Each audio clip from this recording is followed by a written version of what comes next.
있고 그 외에도 참 많은 사기 수법들이 있잖아요. 금융 사기에는 보이스피싱, 파밍, 스미싱, 네. 카드 복제, 뭐 인터넷 사기, 다단계 투자 사기, 부동산 사기, 네. 밤새도록 이야기를 해도 범죄 정황은 다 이야기를 할 수가 없습니다. 그러게요. 그만큼 무궁무진한 수법으로 고객들의, 당신들의 지갑을 노리고 있습니다. 네, 날이 갈수록 점점 더 이렇게 진화해 나가고 발전해 그렇죠. 나간다는 것도 저희가 그렇죠. 미처 알 수 없는 수법들이 지금도 만들어지고 있다는 것이 참 불안한데요. 최근에 제 친 아버님도 그 퇴직금을 다요.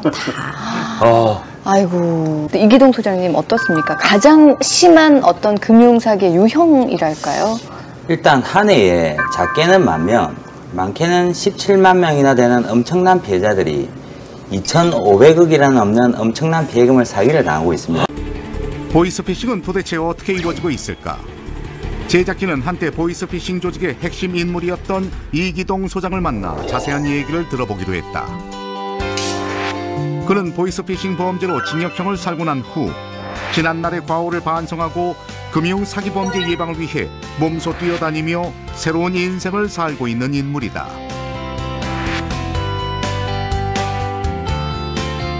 공공기관을 사칭해서 개인정보를 들여다보고 전화발신 조작을 해서 정교한 팀워크를 짜서 피해자가 무엇을 원하는지 사기금범들이 딱 알고 있는 거예요. 현금 전송으로 이어지는 2차 피해는 어떻게 이루어질까? 왜 제 정보가 있죠? 아니, 공금이고 저금이고 뭐 9시까지 오십시오. 이기동 소장은 전화를 받는 사람들의 반응에 따라 범죄 성공을 예측할 수 있다고 한다. 이제 이런 경험이 없는 사람들은 대레일에 물어서 항상 어떻게 하면 되느냐고. 그러면 이제 모든 걸 이 사기범들은 자기가 원하는 정황을 만들어냈으니 아, 이거 조금만 더 이제 여기서 가모니술로 꽂으면 돈은 이제 이체를 할 수 있겠다. 그리고 만약에 대포 통장이 안 구해졌었을 때는 우리가 직원을 보낼 테니 그 직원한테 돈을 전달을 해라. 그리고 이제 세탁기나 물품 보관함에 돈을 넣어놔라. 지금 많이 유행하는 그런 범죄 수법입니다. 경찰이라면 네.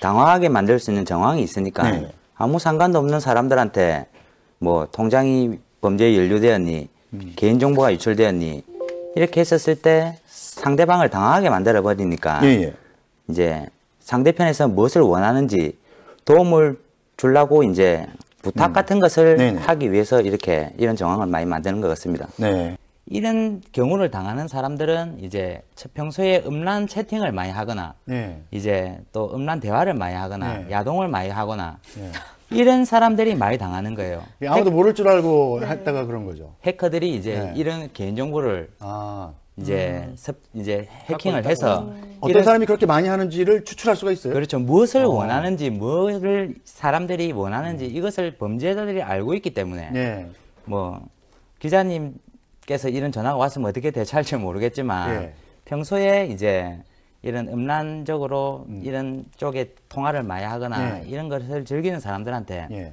정확하게 이제 전화를 하는 거예요. 같이 즐기자 하니까 자기가 평소에 하는 짓이니까 따라갈 수밖에 없는 거예요. 아, 그렇구나. 그러다 저희 보이스피싱은 기업입니다.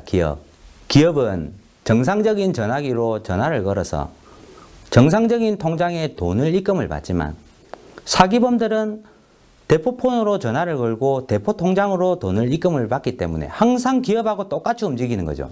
사람을 대면하고 범죄를 하는 게 아니기 때문에 제의식이 이제 부족한 거죠. 안 잡히겠다. 해외로 나가면 빌라나 아파트 한 동 전체가 그냥 보이스피싱 콜 치는 현장이에요. 거기에 3인 1조씩 10명씩 이제 합숙을 하면서 계속 이제 전화를 거는 거죠.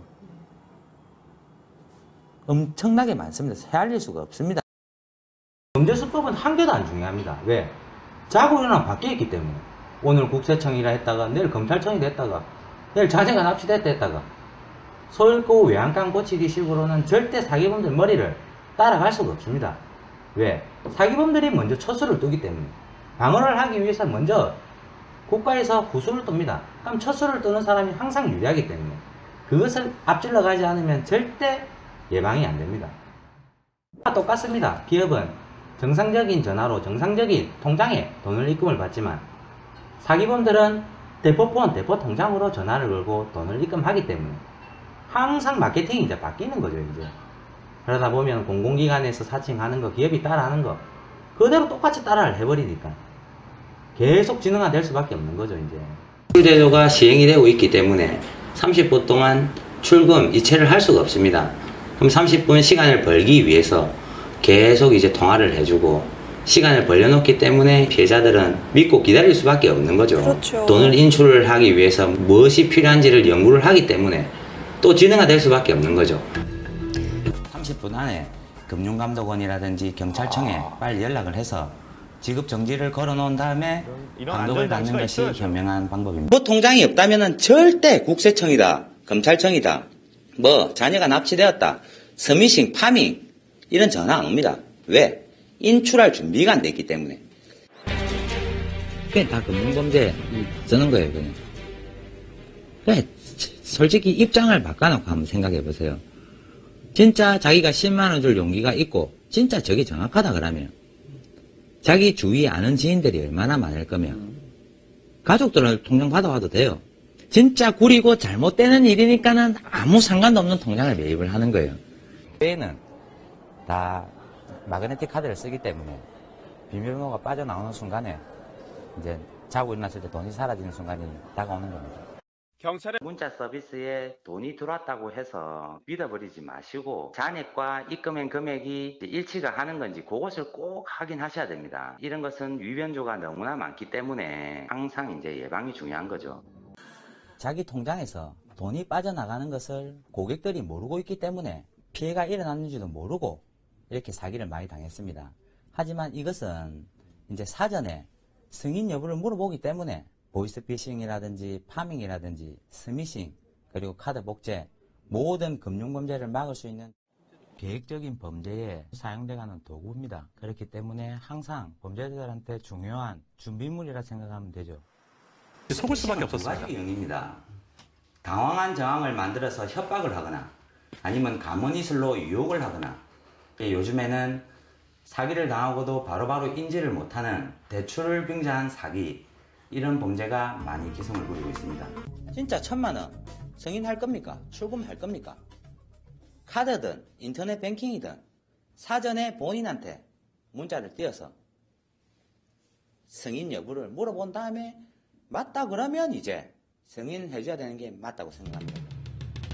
어디에서 지금 개인정보가 빠져나갔는지 수사 중에 있으니까 빨리 계좌번호 불러달라 그러는 거예요. 그러면 ARS로 들어가서 카드론 대출을 좀 전에 불러준 이 통장으로 입금을 시켜버리는 거예요. 사기범들은 이제 전화를 거는 거예요. 다시 지금 문제가 심각하다. 불법 자금이 들어와 있다. 확인해봐라. 그러면 뭐 자기도 모르는 돈 2천만 원 입금돼 있어요. 지금 빨리 피해자도 돌려줘야 되고 수사 중에 있으니까 불러주는 계좌로 얼른 빨리 붙여달라 그러는 거예요. 그럼 이 돈 내 돈도 아니고 저희가 대출한 사실이 없으니까 그리고 나서 붙여줘 버리는 거예요. 경찰에서 시키니까 여행도 하면서 전화만 하면 된다. 일단 오봐라. 올라가 보면 범죄예요 그냥. 근데 그때는 왜 못 빠져나가냐면은 이 아들이 여권도 다 갖고 있고 얘도 여기서 우리랑 같이 범죄했기 때문에 나도 이 검찰에 넣는다. 이제는 범죄인지 알아도 빠져나갈 수가 없는 거예요. 이제 통장 만들어준 가실이 인정돼서 사기당한 금액의 50%까지 갚아라고 배상 판결까지 내려버립니다.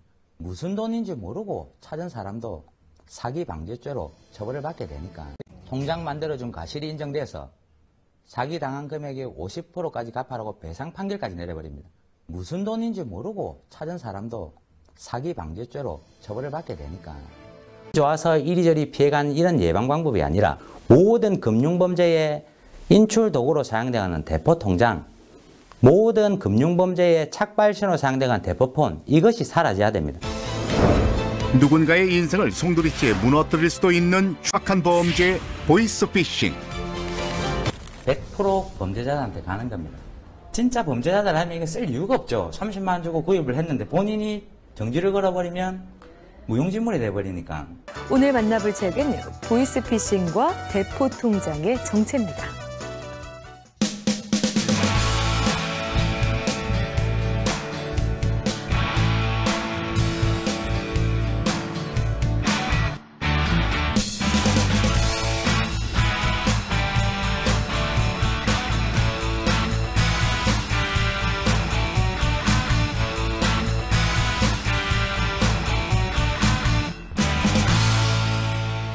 존재하더라도 무용지물로 만드는 것이 이제 금감원에서 해줘야 할 일입니다.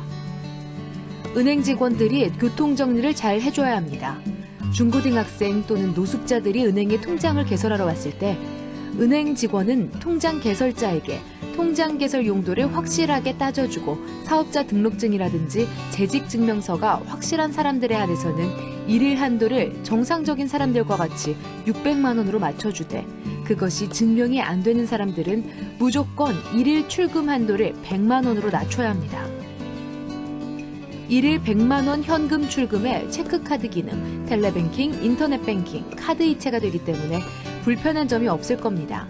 출금 한도만 내려가는 것이기 때문에 공공기관 돈을 납부해야 하거나 채무관계로 돈을 갚아야 하는 경우는 이체가 가능하기 때문에 불편한 점이 없습니다.